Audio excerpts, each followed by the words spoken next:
Welcome in everyone to Let's Talk Utes. Today we are going to preview the Baylor game in Waco, Texas. Let's jump right into it.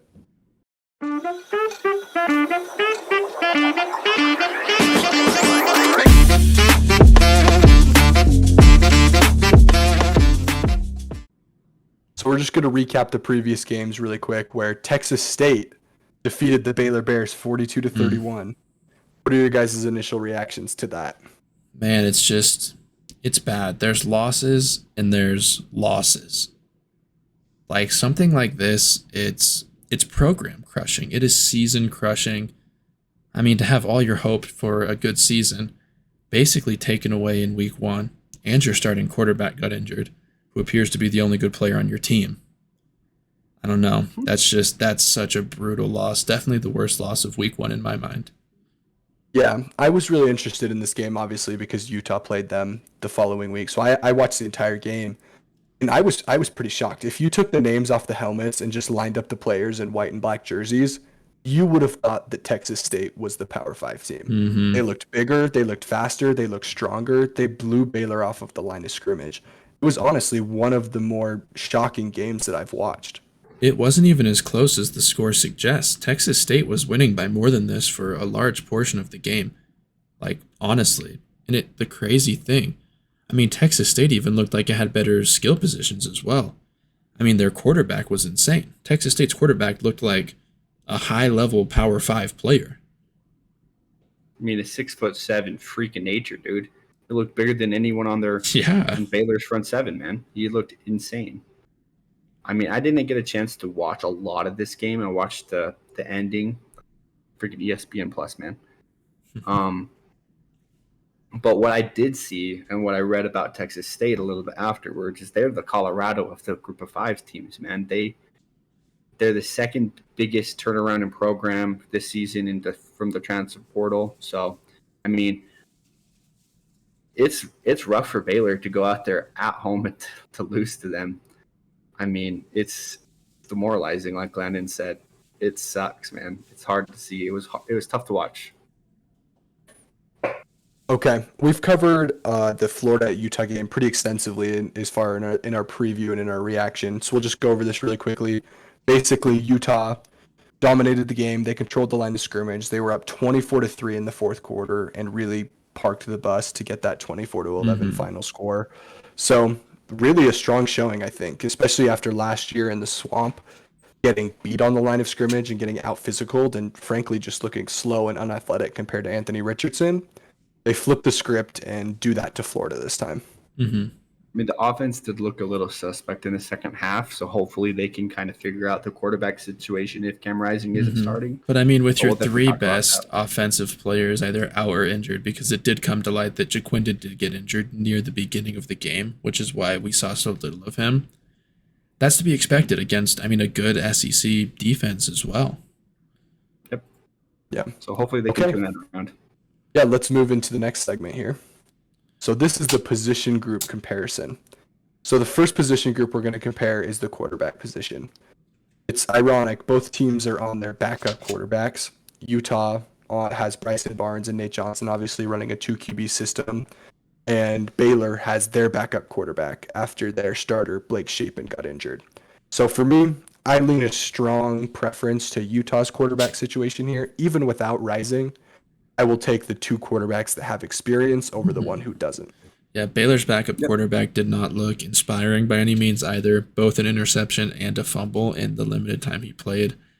Coming down to a low teens QBR, I believe, does not give you a lot of confidence as a Baylor fan. From what we saw from Bryson Barnes and Nate Johnson gives me confidence that even without Cam, even without Keithy, they can get it done at Waco. Yeah. So I don't think either team's quarterback room is really strong right now, but definitely lean Utah. Okay, running back. Yeah, I think this one is close for me because I do think Utah's dealing with some injuries at the running back position as far as Jaquindon Jackson goes, who probably is the running back number 1 for Utah. Baylor, it's just so hard to get a read on their running backs because their O-line was so atrocious that they weren't able. So yeah, clearly into Utah here at RB Yeah, for and me. I mean, let's talk about Mekhi Bernard as well for Utah. He looked like the best back against Florida of both teams, believe it or not. He's a seasoned veteran. He was playing hampered towards the end of last year. Him coming back at full strength.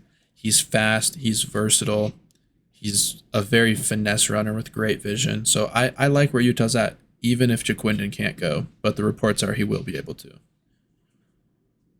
Yep. Not much to add. Okay, let's move on to pass catchers. In this, we're counting tight ends and wide receivers. So yeah, let's get into it. Again, we're leaning Utah. We just think they have a little bit more talent at the skill positions there, a little bit more proven talent as well. Baylor, I think, really struggled at receiver. They had a few crucial drops in the game, and I just think that kind of excludes them from winning this category. Yeah, I mean, Utah's not going to have all their guys, namely Brant Keithy, the best tight end in college football. But, I mean, they still have Mikey Matthews, Micah Pittman, Devon Vele has his moments. I mean, the Yasmanian devil himself, Thomas Yasmin, he makes big plays almost every game he plays in. So I like where Utah's at pass catching wise. I mean, if Utah can get Mikey Matthews and Micah Pittman going week 2, it's going to be really hard for Baylor to keep up. We saw a lot of what's the word I'm looking for? Bright moments for Mikey Matthews in versus Florida. He looked very quick, looked like he was very comfortable with the ball in his hands. And if Utah can just get Micah Pittman going, getting the ball a little bit more, he could really have a very good game against Baylor. Okay, offensive line. I don't think that this one is close at all. This is the widest gap between the two teams by far. Utah has an elite offensive line. Baylor has a terrible offensive line. So there's really not much to say. Baylor's line is inexperienced. They don't really have the size or athleticism that you would typically see from a Power 5 team. So, yeah, this one Yeah. there's really not much to say. We could talk about Utah's offensive line for 15 minutes praising them, and we could talk about Baylor's for 15 minutes slandering them, but I don't know if any of that is super productive other than just saying Utah has a huge advantage here. Yep. Okay, let's move on to DBs. Again, Utah advantage. I think we've been saying that quite a bit today. Baylor has DBs that basically have no experience outside of one, and he got injured in the previous game and won't be playing. So they basically are completely inexperienced DBs, while Utah has a ton of starts in their DB room and proven production. The DBs kind of got torched against Texas State. It was maybe one of their weakest position groups. So yeah, I'm going DBs for Utah. Yeah, I mean, Utah's got Cole Bishop, absolute dog. He exceeded my expectations by far in the first game. He looked like the best defensive player of both teams. Add that to Sione Vaki right behind him, making plays all over the field. Then you have those lengthy coverage guys, very physical with Miles Battle, Zamiah Vaughn. I just think Utah is really, really loaded at defensive back this year. Utah kind of got burned a little bit when they went to a zone versus Florida, especially later in the game. They were kind of playing a little bit more conservative, that we kind of see Kyle Whittingham do a lot in his games. So I'd like to see Utah do a lot more man this game. I would like to trust in our DBs and Broughton and Zamiah Vaughn and Miles Battle, and then also Teo Johnson, another guy that kind of showed out for us in week 1. And the final one, the front seven, which includes the defensive line and the linebackers. Again, Baylor's going to be missing their best and most experienced linebacker. They do have good defensive ends. Their defensive tackles are weakness. They're pretty light. Whereas Utah, one of the best defensive lines and linebacker rooms in the country. I think that, again, it's a clear advantage for Utah. I mean, Utah's got Lander Barton, a premier linebacker. They have Jonah Ellis on the line, been playing extremely well. They're getting Samote Peppa, great defensive tackle, big boy, great run stopper. And then they just, all across the board, they have guys that can pass rush. They have guys that can stop the run. It's just an experienced veteran group with a lot of physicality. I mean, Utah dominated on the defensive line versus Florida, and probably their whole defensive line was injured. Their starting defensive line, and Junior Tafuna, Van Tillinger, he played, but he was battling injury. Sionte Pepe, Connor O'Toole again, and they might be coming back week 2. I think Connor O'Toole is questionable, but I believe Simonte Pepe, like Landon talked about, is coming back. And so it's going to be hard for Baylor to handle the two probably biggest guys in Junior Tafuna if he's back, and Simonte Pepe with that inexperienced and quite small offensive line. They're going to have a rough day. Again, when you lose to Texas State, there's really just not that many positives. So, like, it's hard to find a place where Utah doesn't exceed Baylor, and that's no disrespect to Baylor. Utah's recruited better. Utah's played better. Utah has, simply just has a lot more talent than Baylor does. So it's no disrespect to them. It's just the facts of life at this point. Baylor generated 1 sack on Texas State, 1 sack.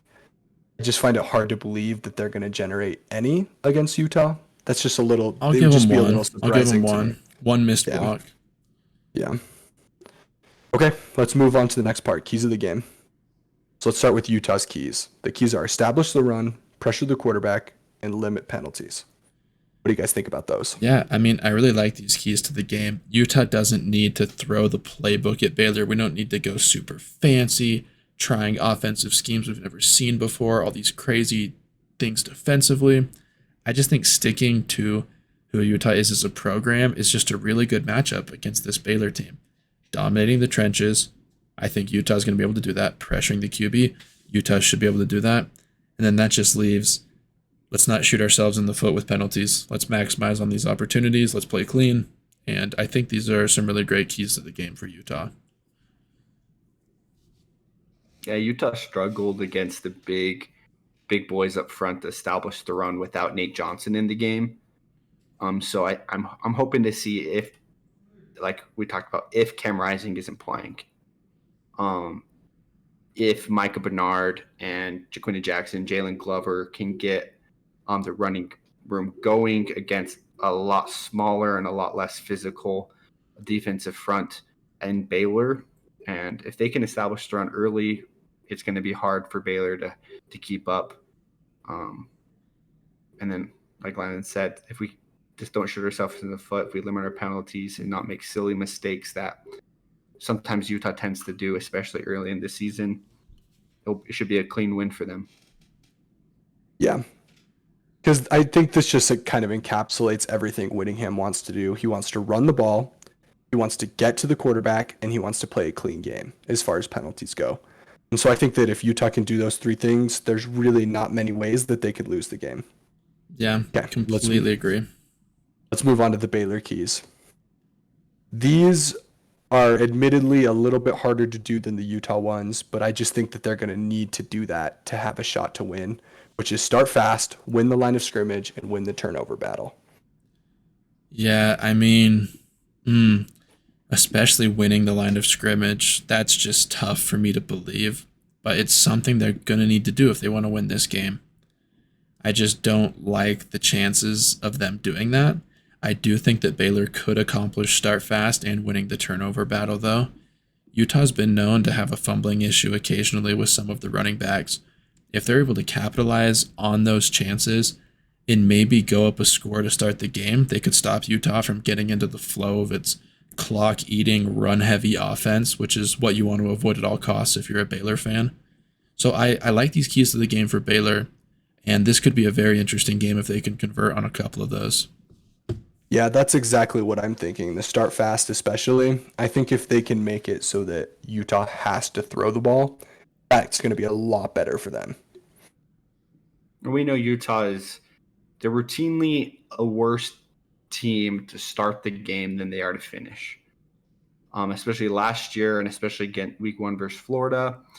Give Morgan Scalley a quarter and he'll be able to drop a defensive plan to slow down whatever opponent he's playing.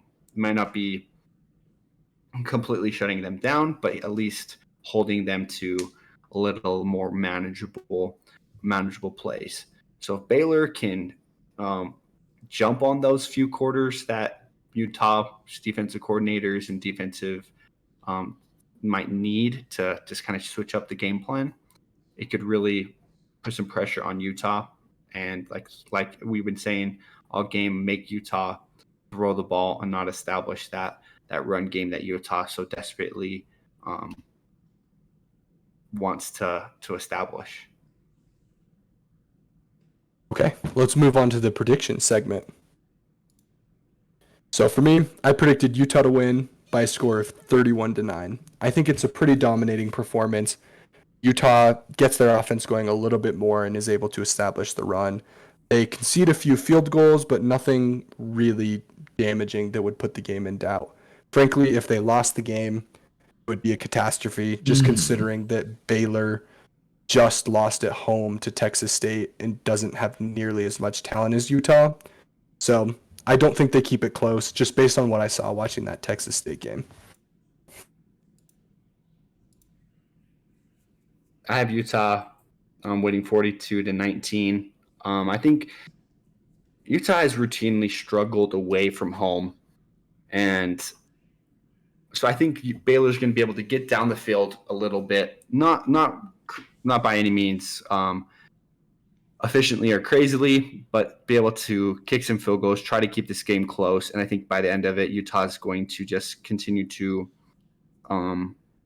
wear down that defensive line and the offensive line and be able to kind of close it out later in the game. I think it'll be a pretty lopsided game, as you see Utah having good offensive front and holding the defense to a lot of field goals. Okay, and to top it off, I predicted 33-3. I'm not sure how much more than 30 we can score without our starting quarterback and best offensive weapon in Brant Keithy. But dude, that Baylor offensive line is Swiss cheese. Utah might set a new record for sacks in a game. Like, genuinely, it looked that bad. With that instant of pressure and the inability to run, I find it hard to believe they're scoring more than a field goal. I was going to predict a shutout at first, but I thought I'd give them a little bit of respect at home to put up at least 3 points. Maybe they hit a 55-yarder. You never know what can happen. Yeah,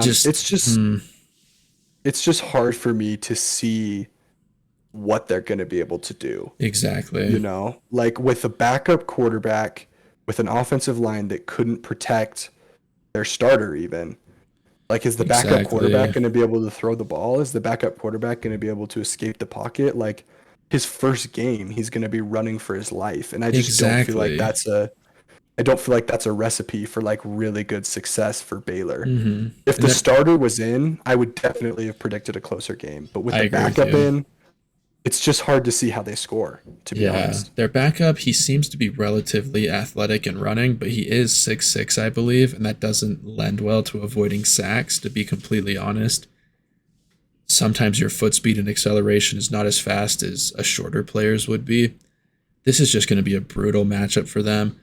Everything that Baylor is bad at, Utah's the very best at. Just the line of scrimmage is going to be a bloodbath. This could get really, really tough for Baylor. Yeah, I just think that it's a terrible matchup for them. I think that if this was played later in the season, it would be a lot better for Baylor because agree. a lot of their inexperienced players would get a lot more seasoning, a lot more reps, and they would be a lot more ready for this. I just think that they have too many new players, too many weaknesses that are exploitable right now to keep it close. Yeah, and they don't have easy to fix issues. It's not like they had 5 turnovers. I mean, they did have a decent amount of penalties, actually, or some like weird disaster happening. Like, they got bullied by a G5. I don't really know how you fix that. Like, there's only so much you can do in the weight room in one week, dude. Like, you can't just remake your team's physicality. Like, they can't all gain 75 pounds before the next game. Yeah, the offensive lineman can't gain 50 pounds and the defensive lineman can't gain 20 pounds in a week, Like, you can't really change the players you have. Mm-hmm. I think a player that I think I want to look out for today, I guess this week, is Logan and Spencer Fano. I think they had pretty good games against Baylor. not Baylor, against Florida. And I think Spencer Fano, he had some mistakes that he made. I want to see if he can clean them up. Just talking about the offensive line, it made me remind me of them. What do you guys think? Who do you think is like a highlight player, spotlight player for Utah? If they have a big game, you would be surprised if that was the case. For me, I'm looking at Nate Johnson. There's rumors that with a little bit of how beat up the running back room is, that he might play some running back and that he also might play some receiver in addition to playing Wildcat quarterback. So Nate Johnson is definitely someone I'm looking out for. Guys, I'm looking out for the leader of the team. I'm looking out for Cameron James Rising. I believe he plays this game. I think he's ready. He's been a full participant in practice. I believe Thick Boy 7 makes his return this Saturday in Waco. So that's what I'm looking out for this week. That would be amazing. Are you going to be driving down Landon and hacking their intercom system and playing Bad Moon Rising when he walks out? I may need to, dude. I'm just saying. It'd be kind of a nice tune-up game. Get the confidence back. The O-line's going to be able to protect you. We don't need him to run. I mean, think about it this way. If Cam's not going to run anyways, he's just a better Bryson Barnes, right? I mean, and then if Nate Johnson's going to be at running back, you know what I'm saying here? Got that speed. Yep. I mean, it'll be a good tune-up game for week 3 against Weber State, you know? Yeah, that's a brutal one. You don't need to prepare for that. Yeah. A lot of people are on Twitter saying, oh, it's a trap game. It's a trap game. But like a trap game for what? Like what would we be looking ahead to? Like our focus is going to be solely on Baylor. There's it's not like we're playing USC next week. And so we're looking at past Baylor. Like we're playing Weber. Yeah. It's all of our attention is on this game. Yeah. And again, like Utah's notoriously been kind of buns on the road against other Power 5 programs. And so this is something that I know Utah players and I know Utah fans know they've been routinely been attacked for, I guess you could say is the right word. Ostracized, I think that's probably the better word. But anyways, about